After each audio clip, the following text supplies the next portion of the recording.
So we're talking about hidden opportunity. We're talking about order takers versus salespeople that are trained to suggest and sell. So picture in your mind, just for a brief moment, close your eyes if you have to, but picture an iceberg floating on the surface of the ocean. So if you've got that iceberg in mind, think of it this way, okay? Very few people realize that an iceberg's greatest mass actually lies hidden and unseen beneath the surface of the water. And the same thing is true in your restaurant. So with the next slide, you'll see where I'm going with this. So at the very top of the slide, there's that giant iceberg that you just imagined. It sunk the Titanic. It's huge, right? Well, not so much. Look below the surface, and that's where all the hidden opportunity lies. And I'll get to that in a second. But going back to the top of the slide, I call it top the water, the land of the order taker, because those are daily sales in any restaurant USA that just happen. The host gives the customer a menu. They sit at the table. They look at the menu. They decide what they want to eat, what sounds good to them. And you leave the chips fall where they may, and the dollars are left on the table because you're missing lots of opportunities, right? That's the land of the order taker. Below the surface, I call that the domain of the sales star, okay? Because that's where all this hidden opportunity lies by simply making suggestions and bringing things to life for the customer. It sounds great to them, and they order it. And that's what doubles and increases sales and check averages in your restaurant. So we'll go down the list really quickly. So upsells. Here's an example of an upsell. So you're in your restaurant and a customer orders a gin and tonic. So a sales star would suggest, assuming the sale, would you prefer Bombay Sapphire or Tanqueray 10?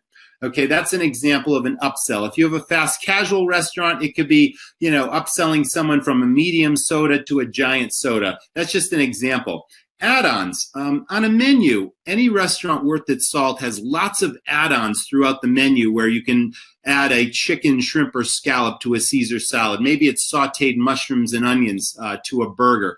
Most profitable items. I mentioned earlier costing out the menu, and we found out that lots of restaurants' menus just aren't profitable because the lower profit items are taking sales away from the high profit items. If that's the case, the immediate solution is highlighting those things on your menu, calling attention to them, saying most popular, customer favorites, whatever, and then training your staff once you find out which are your most profitable items, category by category, to suggest those things, because obviously you want to increase your sales and profits every day. You don't want to be selling your lower profit items. Again, I suggest you go back to the drawing board because it is absolutely possible to design a menu where every single item in each category contributes a very similar, if not equal, profit. And that way you don't care what you're selling. But in the meantime, find out what your most profitable items are and then call attention to them and train your staff to suggest them. Bottles of wine are the easiest way I know to increase your check average by a large amount, and it's also a conversation starter. It enhances the meal, and I have found in my many years of experience that customers will order a bottle of wine just to get the dinner rolling, and then they'll still go have their favorite cocktail later or their favorite beer, but you just sold a bottle of wine that's anywhere from $20 to over $100, depending on your concept, your theme, your price point, but you get the idea. Wine is profitable to sell, so why not make the suggestion?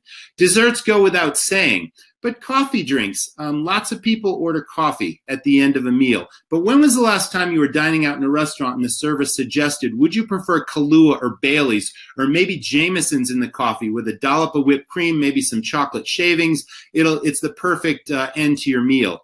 Yeah, that sounds great. Bring me a Bailey's and coffee. And then suddenly you just up the check average by $6 or more. It's that simple. It's suggestions and telling people what you believe they will enjoy. Retail merchandise. Not every place can do this, but some restaurants certainly can. We're talking about packaged foods to go. We're talking about logo items. And I am a huge proponent of not just running a restaurant, but running and building a brand so that your logo, your name of your operation is on t-shirts and hats and flasks and pint glasses and anything else, keychains, whatever you can sell, and creating a little retail area that's very visible as customers walk in and out. Again, we had a seasonal business. It was only open 4 months a year, and my restaurants used to sell $20,000 plus in logo merchandise in just a 4-month period. And that's a nice additional profit center. Again, I'm a huge proponent of additional profit centers, not just the food and drink you sell. I've got lots of other ideas on that. Not everyone can do live music or events, but if you've got a little space for a stage, why not bring in an acoustic guitar player that might keep people drinking longer and having more food and enjoying the ambiance of your place? So that's a huge deal as well. So all of these items are hidden opportunities that order takers miss on a daily basis. And I've got to ask you, who do you want your staff to be? Do you want them to be order takers or sales stars that entertain your customers, educate, and inform them? Yeah, Raj, I just wanted to chime in because I always love this graphic. It's one of my favorites. Yeah, it captures it really well. You got the 10% at the surface, and then you have all the stuff that your staff is not doing on a regular basis. That if they were doing, I can promise you your profits would be better, you'd be happier, and so forth. And in just a minute, Roger's going to run through a couple of examples that show the dramatic difference of an order taker and a sales star. So I'll jump back out, Raj. You can keep zooming along. Appreciate it.